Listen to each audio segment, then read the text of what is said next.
नमस्कार साथियों।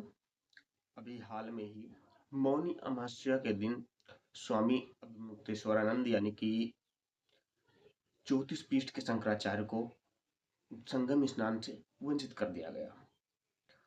परंतु उत्तर प्रदेश के प्रशासन ने अब उनको एक नोटिस भेजा है जिसमें उनसे पूछा गया है कि आप शंकराचार्य किस हैसियत से अपने आप को कहते हैं, जबकि आपको तो अभी पट्टाभिषेक भी नहीं किया गया है और कोर्ट द्वारा इस चीज को निस्तारित किया गया है कि आप कार्य पट्टाभिषेक कभी हो ही नहीं सकता।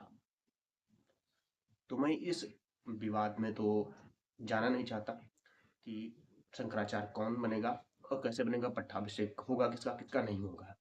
परंतु मैं इस बात को स्पष्ट करना चाहता हूँ कि शंकराचार्य बनने के लिए जो न्यूनतम योग्यता है वह यह मानी जाती है कि शंकराचार्य आदिगुरु शंकराचार्य ने 4 पीठों का निर्माण इसलिए किया था कि भारत की भूमि में सनातन का जो प्रचार है वह होता रहे और जो विभिन्न प्रकार के समुदाय या संप्रदाय उत्पन्न हो गए हैं हिंदू धर्म में, सनातन धर्म में, उसके जो असमंजस को है उसको प्रमुख ढंग से संजो कर रखा जाए। इसके लिए शंकराचार्य ने 4 पीठ का जो है स्थापना किया था। अब यहाँ यह देखा जाएगा कि जो शंकराचार्य अपने आप को कह रहे हैं क्या वह सभी मत संप्रदाय को एक माला में पिरोने की कोशिश हमेशा करते हैं या नहीं करते हैं, क्या वह हिंदू व सनातन धर्म के जो वैदिक परंपरा है उसको बढ़ाने की बात करते हैं या नहीं करते हैं। तो मैंने तो जो अभी तक देखा है, जो शंकराचार्य हैं जिनके ऊपर आरोप है कि वो शंकराचार्य नहीं है, उन्होंने हिंदू धर्म के जो विभिन्न मत हैं जैसे कि वैष्णव शैव संप्रदाय जैसे हैं, बौद्ध मत है, इन सभी के बीच सामंजस्य बैठाने का वह पूर्ण प्रयास करते हैं और सनातन जो वैदिक परंपरा है उसको बढ़ावा वह भरपूर देते हैं। अब इस हिसाब से तो उनके जो चेला हैं वह भी उनको शंकराचार्य मानते ही हैं और शंकराचार्य के लगभग वो सभी गुण उनके पास हैं भी। परंतु किसी विवाद के कारण जो है आप उनसे शंकराचार्य पद होने के जो है प्रमाण मांग रहे हैं।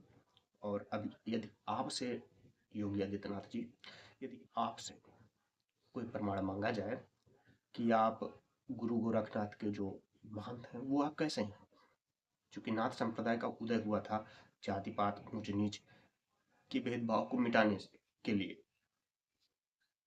जो गोरखनाथ और मतेंद्र नाथ ने जो स्थापना की थी नाथ संप्रदाय का, उसका उद्देश्य यही था कि जात पात ऊंच नीच का विदाई किया जाए और इससे ऊपर उठ के हठ योग के माध्यम से ईश्वर की प्राप्ति की जा सके। और संन्यास मार्ग वहां पे सभी के लिए खुला होता है, चाहे वो क्षत्रिय वैश्य शूद्र चाहे ब्राह्मण हो चाहे जो हो, वो उसके यहाँ जो है खुला होता है। वो सब महानाथ संप्रदाय में सभी सन्यासी हो सकते हैं, परंतु शंकराचार्यों में केवल शंकराचार्य ब्राह्मण ही हो सकता है। शूद्र के लिए वहाँ जो है योग नहीं बताया गया या संन्यास नहीं बताया गया है और वह कड़ाई के साथ अपने गुरु जो आदि शंकराचार्य हैं उनकी बातों को उनके हिसाब से वो चलते हैं।